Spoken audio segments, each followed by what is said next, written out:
There are a lot of different factors that make someone famous. For example, how many people know their name, or the people they hang out with, or the things that they've done. Yeah, or you could look at things like how many Instagram followers someone has. Like, for example, I've got quite a few more followers than Ben does. Okay. I mean, I don't really care about that sort of thing much, but... Right. If it's just for an example, then it's good to note that, you know, Pikachu has about 100,000 more followers than Jason does, so. You know, as I'm thinking about it, it's not really a good example. People aren't really using Instagram anymore. Oh, I think people use Instagram. Kind of passe. I use it. Dan, you use Instagram? Yeah. Yeah, Dan uses it, I use it. Okay. Yeah. So if you consider everyone who's ever lived, Jesus Christ is arguably the most famous. Jesus is so famous that his name is used as a swear word. We don't use anyone else's name as a swear word.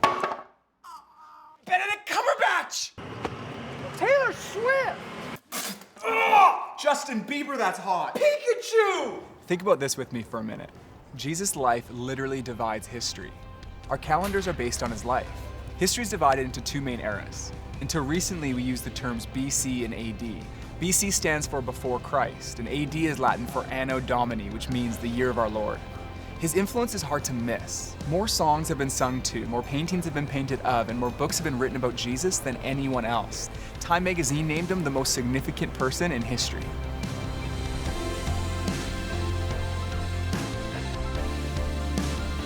I think it'd be snowboarding. I grew up watching Disney Channel and everything, and I want to be on one of those sitcoms where I can make children smile. The next biggest technological invention. Like, I want to be the next Steve Jobs. Singing. I would want to be famous for singing. I would want to be able to meet Beyonce and us be friends. Fashion designer, for sure. But doing backflips. Because I can't do a backflip. You want to be famous for backflips? Yeah, why not? Being able to taste a food and know exactly what's in it, like a food connoisseur. I don't want to be famous. I really don't. Okay, not money. Ooh, what would I want to be famous for? That's a good question. Being the best dancer. Performing, on Broadway. Baseball player. For my dash and good looks.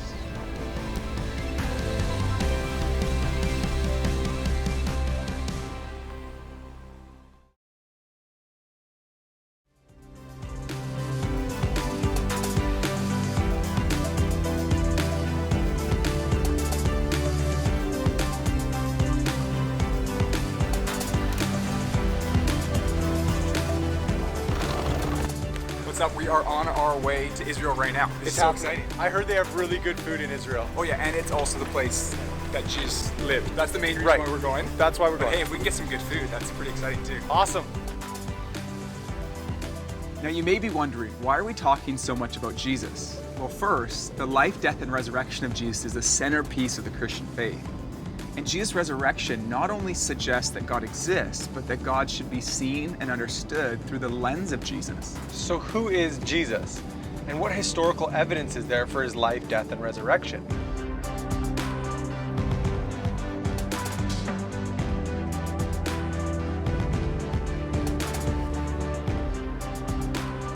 When it comes to the question of Jesus' existence, there are no serious historians who would suggest the man Jesus didn't live. There are more mentions of Jesus in ancient literature than Tiberius Caesar, who ruled the Roman Empire at the time. And one first-century historian named Josephus, who wasn't a Christian himself, described Jesus as a wise man, a teacher, and a doer of wonderful works. Jesus is also mentioned by other ancient historians like Tacitus and Suetonius. So there is evidence from outside the New Testament that he lived here in Israel. But most of the evidence for the things Jesus said and did comes from eyewitness reports recorded in the New Testament. The New Testament is a collection of books and letters that make up a large part of the Bible. The Bible is divided into the Old Testament, which was written before Jesus' birth, and the New Testament, written after his birth. 4 of these books, called the Gospels, were written specifically about Jesus' life from eyewitness accounts. Now, of course, the New Testament was written a long time ago, so it's good for us to ask, how do we know that what we have now hasn't been changed over the years? And we can find an answer to that question through a science called textual criticism. Here's Peter and Jazzy to explain how it works. Okay, so textual criticism works by comparing ancient manuscripts to discover the original wording. Basically, the more copies of a manuscript there are, and the closer they are to the date of the original manuscript, the more confident we can be. For example, Herodotus and Thucydides were ancient historians who wrote in the 5th century BC. Now, the earliest copies we have of their writings are from around 900 AD, so there's more than a 1300-year gap, and we only have 8 copies of their writings. Yet no classical scholar would doubt that these writings have come down to us in a form that's true to their original copies. And this is the case with many other ancient works as well. For example, Livy's Roman History, 900-year gap with 20 copies. Caesar's Gallic War, 950-year gap with 9 to 10 copies. And Tacitus, 1,000-year gap with just 20 copies. And then we come to the New Testament, and what we see here is that the time gap is significantly shorter. It was written between 40 to 100 AD, and the earliest manuscript was written as early as 130 AD. And there are 5,309 Greek manuscripts, 10,000 Latin, and 9,300 others, making the New Testament totally unique amongst other ancient books. Textual critic F.J.A. Hort said this: "In the variety and fullness of the evidence on which it rests, the text of the New Testament stands absolutely and unapproachably alone amongst ancient prose writings." So, we can look confidently to what's written in the New Testament. What we know from inside and outside the New Testament is that Jesus was a Jewish man, born here in Israel in the 1st century. He lived in many ways like most of us. He ate, slept, laughed, and cried, and he would have walked along roads not far from here. Many people today would say, okay, he lived, and maybe he was a great religious teacher, but no more than that. But there's evidence that suggests that Jesus was more than just a great religious teacher. The first piece of evidence we'll look at is what he said about himself.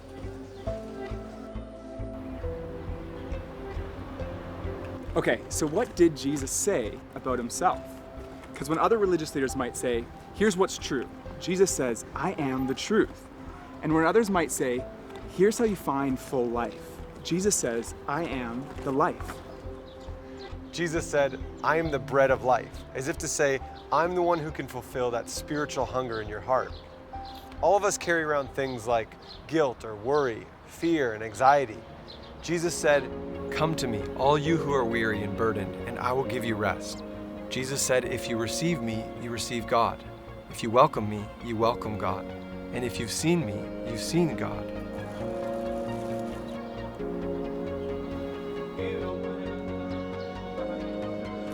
At the heart of Christianity is a message of forgiveness.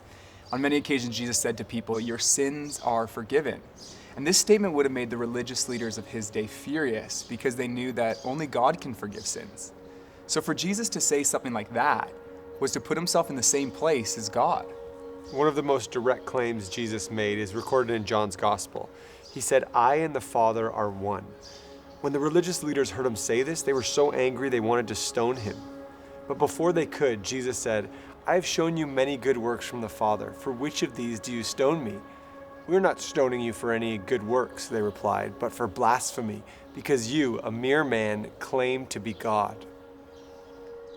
Those who were around him, who heard him and opposed him, said, you're claiming to be God. Makes me think of what Bono said when he was asked about Jesus. Hold on, dude. I don't think that everyone's heard of Bono. Bono? Yeah, he's the lead singer of U2. People have heard of him. I'm just meaning younger people, like maybe older guys like you and Timmy over here. But younger people, like Dan, have you heard of Bono? Yeah. Yeah, see? That's the guy that Ben always talks about, right? There it is. He doesn't know. Bono was asked in an interview about his faith in Jesus. The reporter said, Christ has his rank among the world's great thinkers or good religious teachers, but Son of God? Isn't that a little far-fetched? Bono replied, I don't think you're let off easily by saying he was a great thinker or philosopher, because actually he went around saying he was the Messiah. That's why he was crucified. He was crucified because he said he was the Son of God. So he either, in my view, was the Son of God or he was nuts. And I find it hard to accept that all the millions and millions of lives, half the earth for nearly 2,000 years, have felt their lives touched and inspired by some nutter. I don't believe it.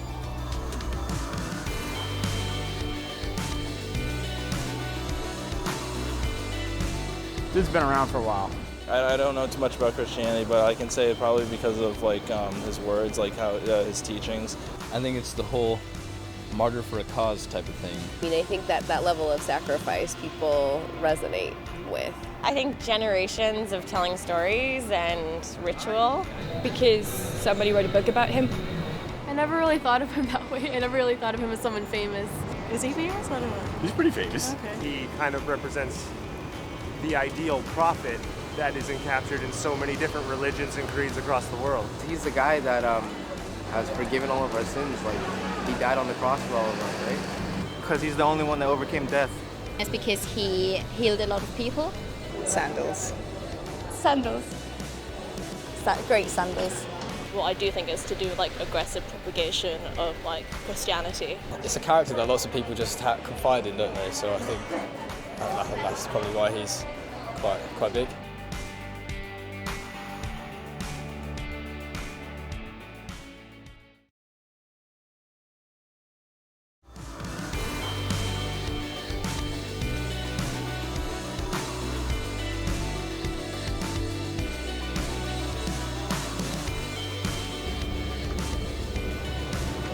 Hey, what's up guys? We're back on the move on a rocky bus and we are just pulling into Nazareth. It's changed a lot, but this is the place that Jesus grew up, so it's pretty cool. We should get some food. Oh yeah, well, we're definitely gonna get some food. Guys, we're gonna get food. It's been a long bus ride. Here's the update. We found a spot to eat food and to film our next shots. So we got the crew behind me there. Perfect. And some food behind me. Falafel. Ben's I love happy. falafel. It's gonna be great. I think when you look at everything Jesus said about himself, it's clear that he did make that claim, that he was a person whose identity was God. Yeah, and that's a massive claim, and it needs to be tested. So let's look at what evidence there is to back it up. One of the first things you'll notice when reading about Jesus is that he lived a miraculous life. He turned water into wine at a wedding. He multiplied food to feed thousands, and he healed those who were sick.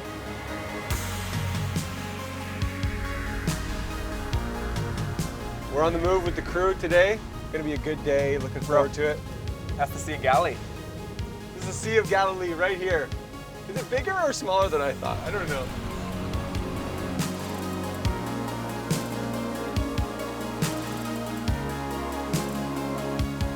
Thousands of people gathered on this mountain to hear Jesus give one of his most famous teachings, the Sermon on the Mount. In this message, he said, "Do to others as you'd have them do to you. Love your neighbor as yourself, and love your enemies." Jesus' teaching has been the foundation for entire cultures and civilizations in the West.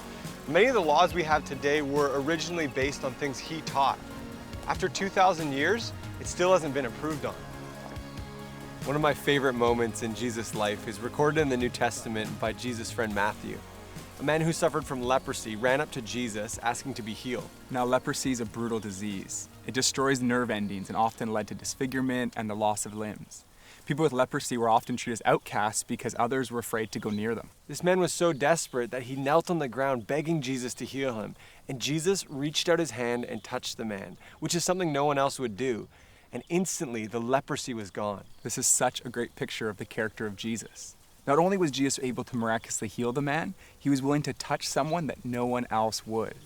Jesus spent time with social outcasts, and he didn't let popular opinion control how he acted or treated others. He was friends with the marginalized and those that some might think God couldn't possibly love. Time magazine named him the most persistent symbol of purity, selflessness, and love in the history of Western humanity.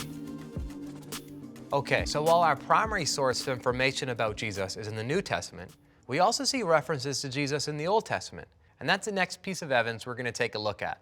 Jesus' fulfillment of Old Testament prophecies, specific things about Jesus' life predicted in advance.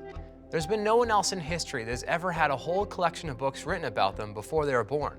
Jesus fulfilled over 300 Old Testament prophecies, things like where he would grow up or the family he would be born into. And at one point, he fulfilled 29 of them in a single day. Now, after hearing something like that, you might be thinking to yourself, well, maybe Jesus was just a con man who set out to deliberately deceive people. He could have just read about all these prophecies and then set out to do what they said he should do. But there are actually two problems with this theory. The first problem is the sheer number of prophecies he fulfilled. And the second problem is the fact that, humanly speaking, he actually had no control over many of these things. In fact, there were prophecies about the exact way he would die, the place of his burial, and even about the place of his birth. As news spread about Jesus, his message of forgiveness, his love for the outcast, and the powerful miracles he performed, people came from all over to see him. But the religious and political leaders of his day were threatened by his growing popularity, so they plotted to have him arrested and killed. They handed him over to the Roman officials and put him on trial as a rebel against Rome. The Roman governor, Pontius Pilate, interrogated him and said he couldn't find any fault with him. But there was so much pressure from the crowd that he gave in and he handed Jesus over to be executed by crucifixion. They put nails in his hands and in his feet, and they hung him on a cross to die with criminals on his right and his left. He was pronounced dead by Roman executioners. His body was taken down from the cross and put in a tomb in a well-known location just outside of Jerusalem. But what we see in the New Testament is the story of Jesus' life doesn't end there.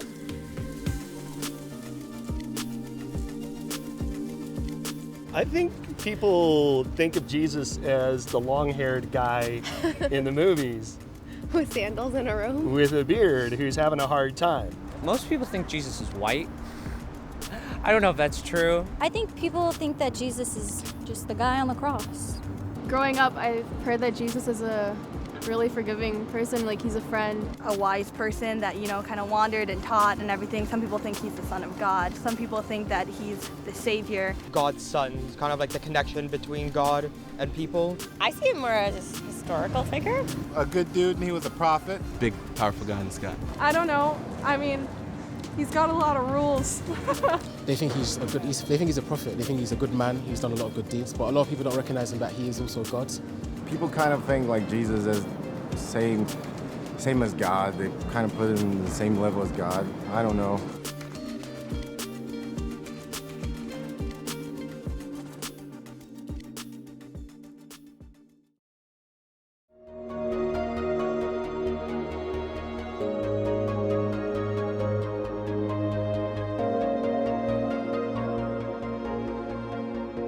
The final piece of evidence we're going to look at is Jesus' conquest of death. The physical resurrection of Jesus is the cornerstone of Christianity. And this matters to every single one of us because we're all going to die. When you go to a funeral and you see the coffin being lowered into the ground, it looks absolutely final. And it is, unless Jesus died, was buried in a tomb, and then was raised to life, in which case the grave has lost its power and death has been conquered.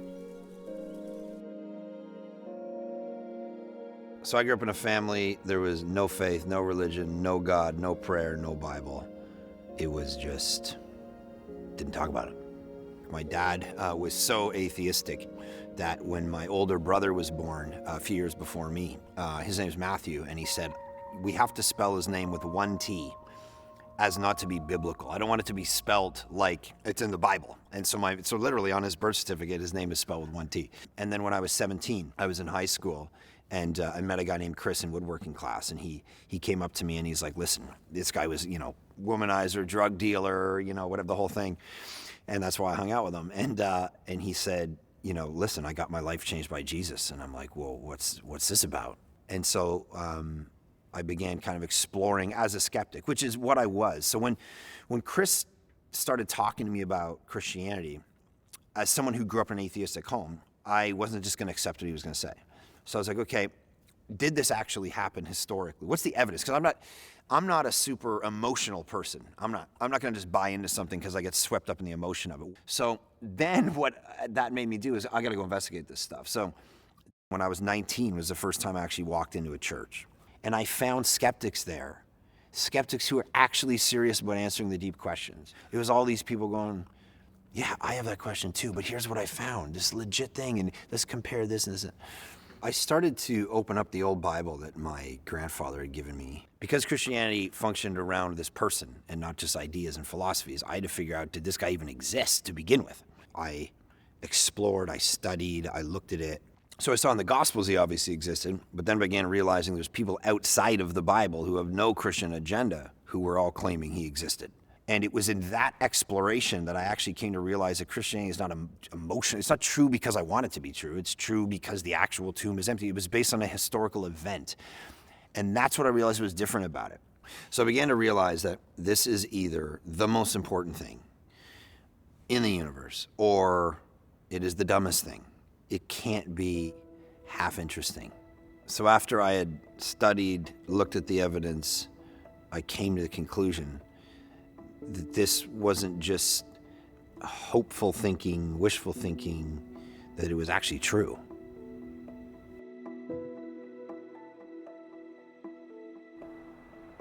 There are 4 pieces of evidence for Jesus' resurrection. First, his tomb was empty. When Jesus' close friends went to visit his tomb on the 3rd day, his body wasn't there. People have come up with all kinds of explanations for this, but none of them stand up against thoughtful evaluation. For example, maybe the authorities stole the body. But if they did, then they would have shown that they had it when people start saying that Jesus had risen from the dead. Or others might say, okay, then robbers stole the body.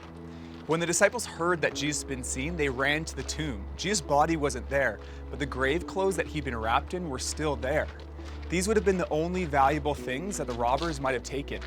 Even the piece that had been around Jesus' head had been folded up and put off to the side.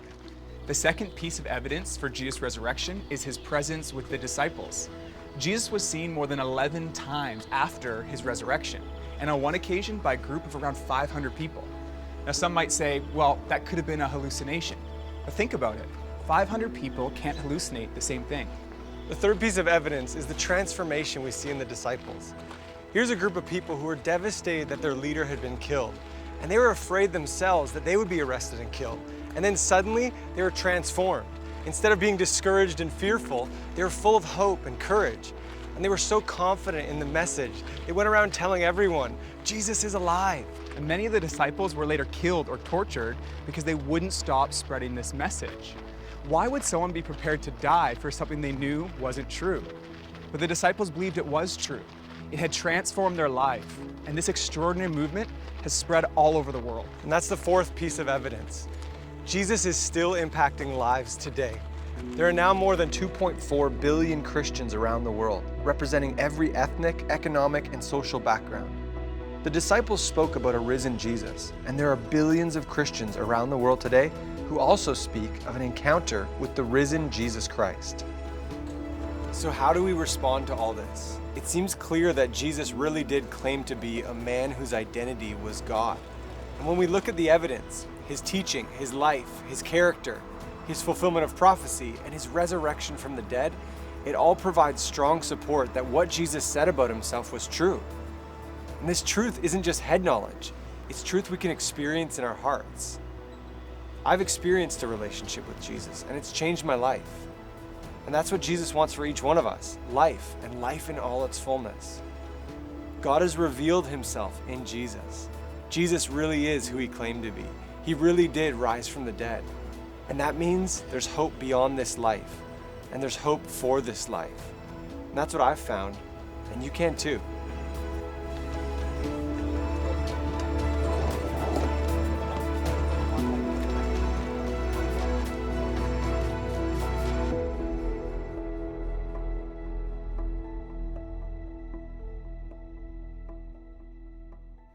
Mark?